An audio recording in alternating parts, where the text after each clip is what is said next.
ভারত বাংলাদেশ সীমান্ত পেরিয়ে ভারতীয় ভূখণ্ডে গরু পাচারের সময় বিএসএফ এর ছোড়া রাবার বুলেটে গুরুতর আহত হলো এক বাংলাদেশি। আশঙ্কাজনক অবস্থায় দিনহাটা মহকুমা হাসপাতালে চিকিৎসাধীন হেলাল হোসেন নামে ওই বাংলাদেশি লালমনিরহাট জেলার বাসিন্দা। ঘটনাটি ঘটেছে দিনহাটা ১ নম্বর ব্লকের ভারত বাংলাদেশ সীমান্ত মদনাকুড়া এলাকায়। ঘন কুয়াশার সাহায্য নিয়ে ভারত বাংলাদেশ সীমান্ত মদনাকুড়া এলাকায় গরু পাচারের চেষ্টা করে একদল পাচারকারী। সেই সময় বিএসএফ এর ব্যাটালিয়নের কর্তব্যরত জওয়ানরা তাদের বাধা দিলে তারাও বিএসএফ এর ওপর চড়াও হবার চেষ্টা করে।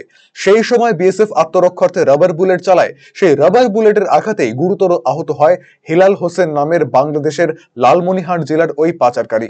পরবর্তীতে অবশ্য বিএসএফ এর জওয়ানরাই তাকে উদ্ধার করে দিনহাটা মহকুমা হাসপাতালে নিয়ে আসে।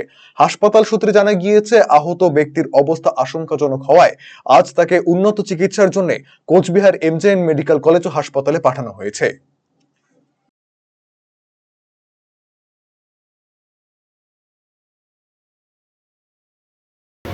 দুর্গাপুর। বাংলাদেশের কোন জেলা এটা? লালমনিরহাট জেলা। লালমনিরহাট জেলা। কালকে কখন এসেছিলেন? রাত 11টা কি 10:30 ভারতের কোথায় এসেছিলেন আপনি? বদলাপুরের উদ্দেশ্যে আসছিল। মদনাকুড়া। কেন আসছিলেন?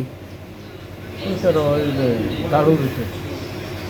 তারপর এখানে কেমন করে, হাসপাতালে কেমন করে আসলেন? ওখানে ওই যে ওই জায়গা পার হইতে